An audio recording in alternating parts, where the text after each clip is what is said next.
Summary of Hag-Seed by Margaret Atwood. The book starts with a story that serves as an introduction. A big screen shows that the Fletcher correctional players will be putting on the Tempest, and soon the play begins. But after only a few lines of the first scene, everything stops and the room goes completely dark. Shots are heard outside, which scares the people inside. A voice they don't know tells them to shut up and stay still. In a series of flashbacks, Felix Phillips remembers what led him to his job as a theater teacher at a local jail, the Fletcher Correctional Center. 12 years ago, he was the respected artistic director of one of Canada's most important theater events. He is successful at work, but the deaths of his wife Nadia, who died of an illness after giving birth, and their daughter Miranda, who died of meningitis 3 years later, have left a hole in his life. Felix is still sad about losing his young daughter, so he puts all of his energy into putting on a fantastic production of The Tempest. His daughter was named Miranda after one of the characters in the play, and he thinks that putting on the play will be like a reincarnation for her. But at this point, Felix's assistant Tony Price, who has spent years doing all the thankless work needed to fund and run the festival, reveals a nasty surprise. The festival's board has decided to fire Felix, saying that his recent death has made him mentally unstable, and replace him with Tony. Tony says that he didn't have anything to do with the choice, but Felix knows that he was behind it all. Felix is totally lost now that he has lost his job and his family. As he drives through the countryside of Ontario after leaving the fair for good, he sees a small wooden house built into the side of a hill. He chooses to move here to get away from the world and keep people from watching his career fall apart in front of their eyes. He makes plans with the cottage's rude owner, Maud, to rent it, and then leaves his old life behind. He even gives himself a new name, F. Duke, which he uses to meet Maud and set up a new P.O. box and bank account. Felix stays in the house for a long time, stewing in his anger at Tony and his sadness about Miranda. He tries to find things to do outside of theater but can't get interested in anything else. His favorite thing to do is use the internet to follow Tony, who finally quits the theater and moves up in local politics. Felix starts to think that Miranda, who has died, is coming to see him and keeping him company because he is lonely. At first, she looks like a little girl, and Felix takes care of her by helping her learn her multiplication tables and reading children's stories to her. She seems to turn into a teenager over time and forces Felix to eat and cook healthy meals. Felix knows this is a dream in his head, but that doesn't make his beliefs any less real. When he thinks he hears Miranda singing outside one day, he decides that he needs to change his life. So, Felix applies for a job as a teacher in a program called Literacy Through Literature at the nearby jail. Estelle, who is in charge of the program, meets him and quickly figures out who he is. She gives him the job and promises not to tell anyone who he really is. Felix, on the other hand, wants to change the course so that it fits his own interests. He won't teach short stories or books, but instead will put on one Shakespeare play every year. Estelle doesn't think he can do this with a group of inmates, some of whom can't even read, but she lets him try. Felix creates a popular and successful program at the jail, even though it is hard at first. He teaches each play the same way. First, he and his students talk about the important ideas and talk about each character's past and why they do what they do. Then Felix picks the actors and leads the play, which is then filmed and shown on TV to everyone in the jail. He wants his students to connect with and value the original text, but he also lets them rewrite and update some parts and gives them a lot of freedom with costumes, sets, and special effects. He always picks political tales like Julius Caesar and Macbeth. The prisoners can relate to the plot twists and backstabbing in the plays and find them interesting. Just before Felix starts the 4th round of his course, Estelle tells him that this year, 2 government ministers will come to the prison to see the final production. One of them is Tony, and the other is Sal Onally, an older man who helped Felix's political rival get started. For months, the program's funding has been in danger, but Estelle hopes that a good visit will show the lawmakers how important the program is. Felix suddenly feels like he's about to get his payback, so he tells Estelle that this year's play will be The Tempest. This surprises Estelle, since a romance isn't likely to get the prisoners excited. At first, she's right. Everyone is upset that The Tempest doesn't have any fight scenes, and no one wants to play Ariel, a fairy spirit who isn't very manly, or Miranda, a young girl. But Felix slowly wins them over by making them believe that Ariel is more like a superhero than a fairy, and by offering to hire a real woman to play Miranda, which is even more exciting. Anne-Marie Greenland is the actress he finally finds. He had planned to cast her as Miranda in his first, failed production of The Tempest. Now, she's a struggling actress and dancer who's unsure about taking part in a prison production at first, but gives in to Felix's enthusiasm in the end.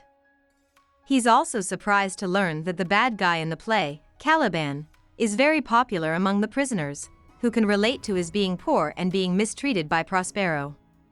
Felix has a plan to get even with Tony and Sal by using the show, but he doesn't know if it will work or if he has the courage to try it. At first, rehearsals don't go well, but they get better as Felix keeps trying and Anne-Marie gets more involved and helps with dancing. The prisoners write clever raps from Caliban and Antonio's points of view. The ghost of Miranda reads Felix's copy of the script and becomes interested in the play. She is upset when Felix tells her she can't play the heroine, but she agrees to understudy Ariel's part and goes to practice with Felix, saying the lines in his ear. One day, Estelle calls Felix to lunch to tell him about a rumor that Sal and Tony are going to stop the literacy program after seeing the play in order to make their voters think they are tough and thrifty. Estelle is very angry, but Felix sticks to his plan and tells her he knows how to save the program. She says she will do whatever she can to help. It's time for the show. Sal and Tony arrive feeling lazy and bored. Since the prisoners can't vote, they don't care if they please them. Lonnie Gordon, who used to be the chair of the Makeshiweg Festival Board and is now a local political fundraiser, Sebert Stanley, who is getting ready to run against Sal in an upcoming election, and Sal's son, Frederick Onally, who wants to be a director but hasn't been able to do it yet, are with them. As they walk into the jail, actors dressed as pirates hand each man a glass of ginger ale with his name on it. As the opening says, the play starts and then ends quickly. The men decide that there is a jail fight going on. Men who Sal can't see grab Frederick and take him away, which makes Sal sad. Soon, more men will lead the leaders to another cell, where they will be left alone. Sal and Lonnie fall asleep because the alcohol in their soda knocks them out. Tony and Sebert talk about the election for a while. Tony is ready to give up on Sal and join Sebert. He suggests that they kill Sal and Lonnie and say that the inmates killed them. In another room, Anne-Marie, dressed as Miranda, calms Frederick, who is confused and worried. She tells him that a crazy man who thinks he's Prospero is playing a joke and that Frederick needs to read all of Prospero's speeches to make him happy. Frederick takes the script and starts to tell Miranda about Ferdinand's love talks. Sal and Lonnie are woken up by a loud thunderclap, and the door to their cell opens. Music draws them down the hall and into another room, where a bowl of grapes is waiting. Felix has put psychedelic drugs into the grapes, which Sal, Sebert, and Tony eat. Soon, they are all on the floor, screaming in pain from a bad trip. When the drug's effects start to wear off, Felix, who planned the whole thing with the help of a prisoner named Eight Hands, who is an expert on special effects, makes his grand entrance. The men are shocked and horrified to find themselves at the mercy of the man they fired from his job.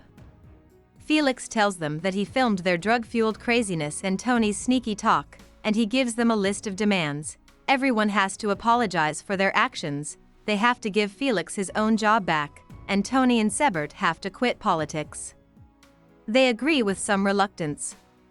Felix lets Sal see Frederick again, and Frederick tells Sal that he's in love with Anne-Marie. Soon, everyone leaves the classroom wing to go to a small party with the warden and other jail officials. No one says a word about what just happened.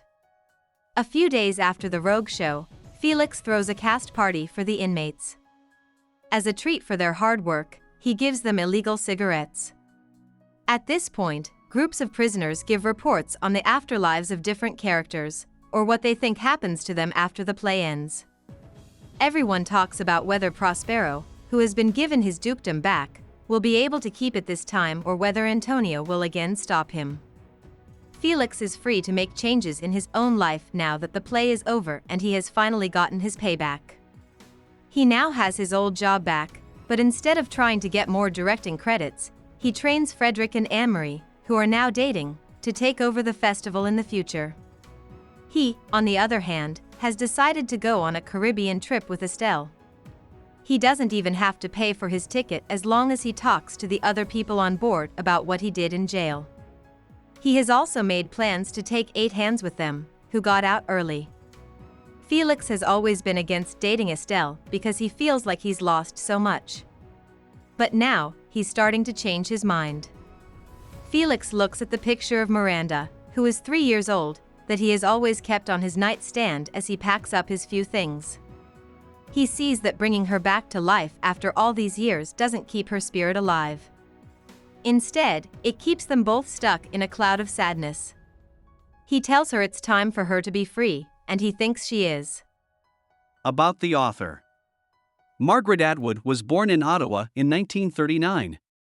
Because her father was an entomologist who often did study in the field, Atwood spent most of her childhood in the wilds of Quebec and only went to school sometimes. This strange way of life comes up in her book Cat's Eye. But she started reading a lot when she was young, and by the time she was a teenager, she was sure she wanted to be a writer. After finishing from the University of Toronto in 1961, Atwood released some collections of poems and then her first novel, The Edible Woman. During the next 20 years, Atwood taught writing at several Canadian universities while also writing a lot and getting a lot of praise. She has now written 16 novels, 17 collections of poems, collections of articles, short stories, and books for children. She is best known for her 1985 book The Handmaid's Tale, which is about a dystopian misogynist government taking over America and has been turned into a hit TV series. Graham Gibson, a Canadian author, has been Atwood's partner since the 1970s. Hope we summarized it fully and you liked it. Please hit the like button and subscribe to our channel so that we are motivated to create more videos.